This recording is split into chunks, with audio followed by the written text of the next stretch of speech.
Точно сега някой се набира. Ето го там с форвилър някакъв, с каска.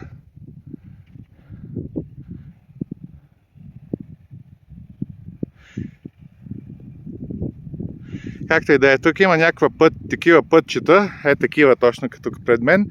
Даже имаше и по-голям път там, където, точно е там, където се отбих. Реших да снимам тук, там е Биг Болди, където бях вчера, големия плешивец, до малкия плешивец. Тук има як изглед, няма да стане времето по-добро, просто има такава яка. Изглежда като нива в България, може би, малко, но не е нива, просто е от трева. Не знам какъв вид трева е, времето днес е голям задник, всъщност трябваше да вали. Не знам дали се вижда, даже ето вижте как се движат облаците бързичко, защото духа вятър. Там е Тимпаногос отгоре, половината връх не се вижда, ако си горе, си в мъгла. Така че не го пожелавам на тия хора, които са горе. Сигурно пак се оправиш там, ако имаш GPS, но не е приятно. Тук съм се наврял съвсем на края на лошото време.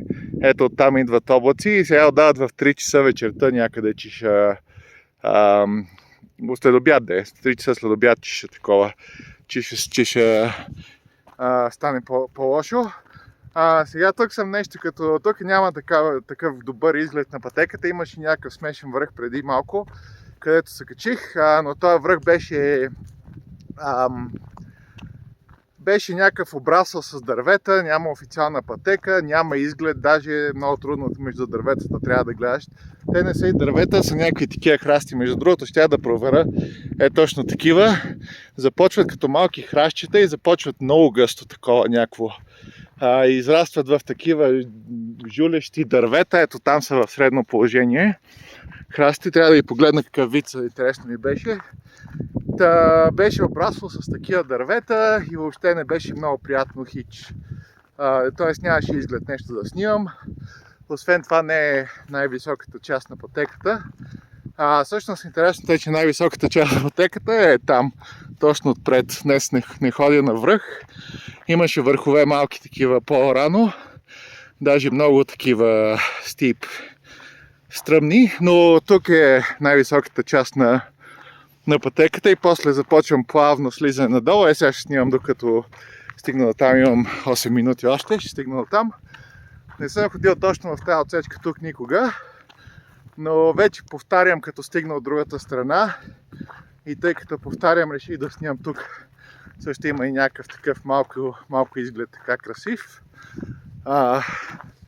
Пожълтяваща трева. Изглед пожълтяваща трева. И какво ще трябва да кажа друго? Това е. Иначе ще повтарям сега малко пътеката. Повтарям, ако си спомняте, когато ходех на изпита, Grove Creek Spring. Има един такъв извор. Там юли ли беше, кога беше, не знам, ръката ми се уморява да протегната напред. Но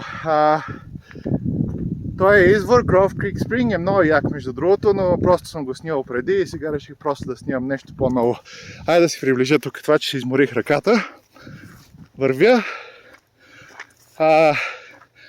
Тая пътека се съединява към този Grove Creek Spring.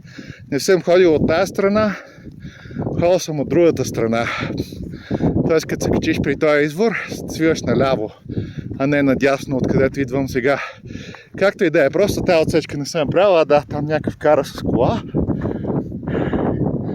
Има и такива фенове. Там кара някакъв с ATV четворно. И се блъскате тук в средата точно. Impact.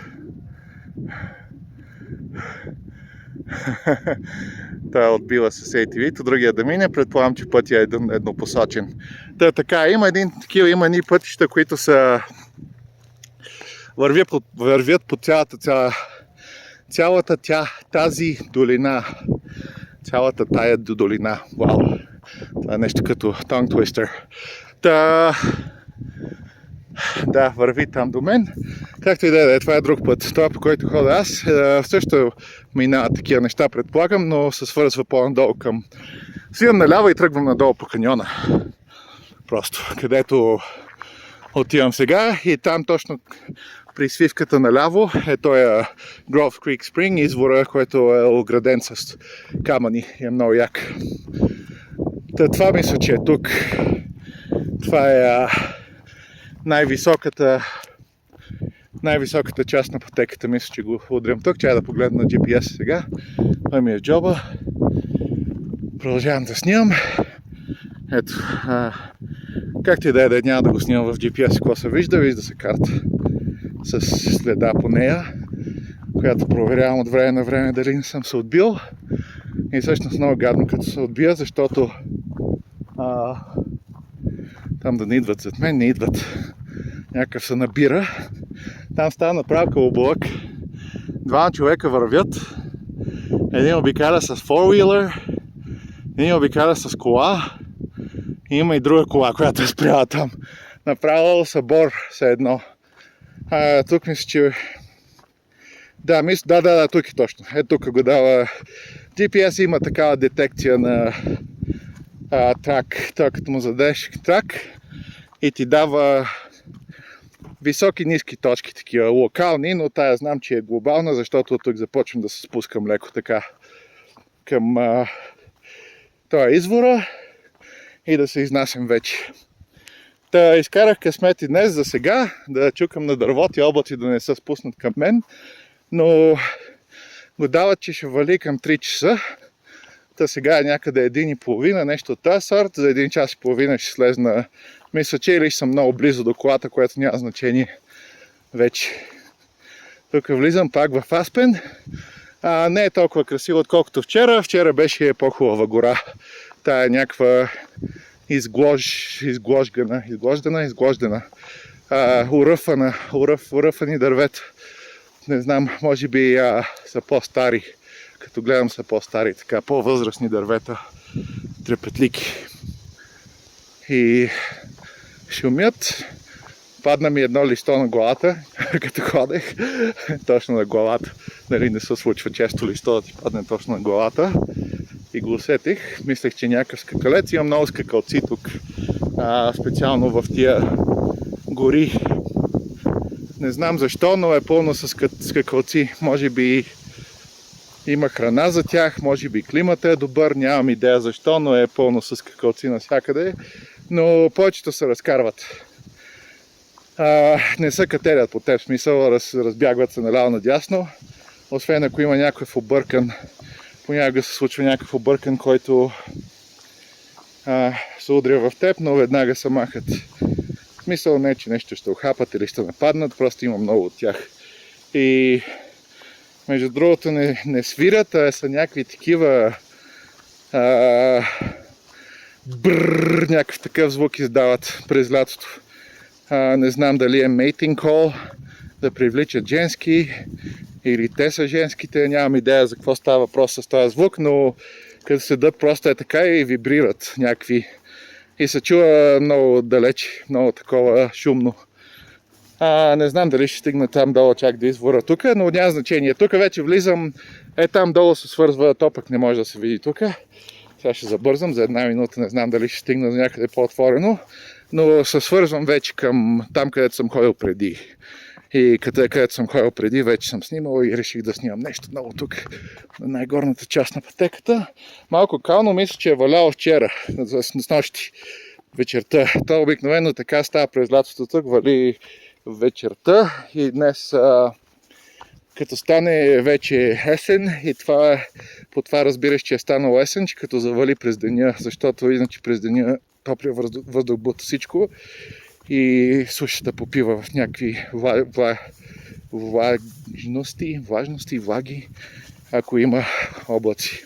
Тук е много стръмно, да не се плъзна, по тук има трепетлики от всякъде листаята, така изглеждат такива кръгли, не са върби 100%, всичко са Аспен. Тук правят поддръжка на пътеката, между другото, понякога минават такива рейнджери, дори не знам дали са рейнджери или не рейнджери, режат дървета така да да прочистват пътеката. Понякога също, особено в другите каньони, се случват такива дървета, които са паднали върху пътеката. Като това вчера, дето трябваше да го прескачам. И минават от време на време с такива портативни резачки, даже съм ги виждал. Рядко, но съм ги виждал. Такива с батерии, носят ги догоре и режат дърветата и ги хвърлят настрани просто.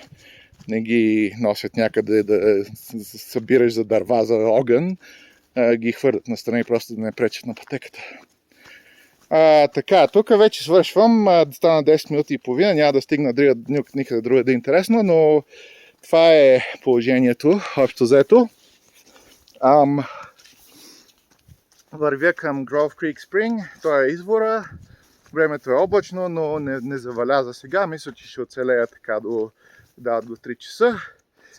И направих малко излизане днес да регистрирам активност. И ето тук виждам есенни цветове пак. Малко по-лоши от вчера, малко по-тъмни заради облаците. Но това е положението и тук е полянки. Ето завършваме на полянка с трепетлики. И там долу обикновено, ако има някакви кръгчета, обикновено елени такива сърни всъщност си правят гнезда такива. Вижда се къде се спали. Това е от дъжда на такова надолу, според мен. Текла вода там. Окей, чао! Ще се пусна. Не знам дали в понеделник. В понеделник мисля, че всъщност го дава добро време, то може пак и в понеделник. Чао!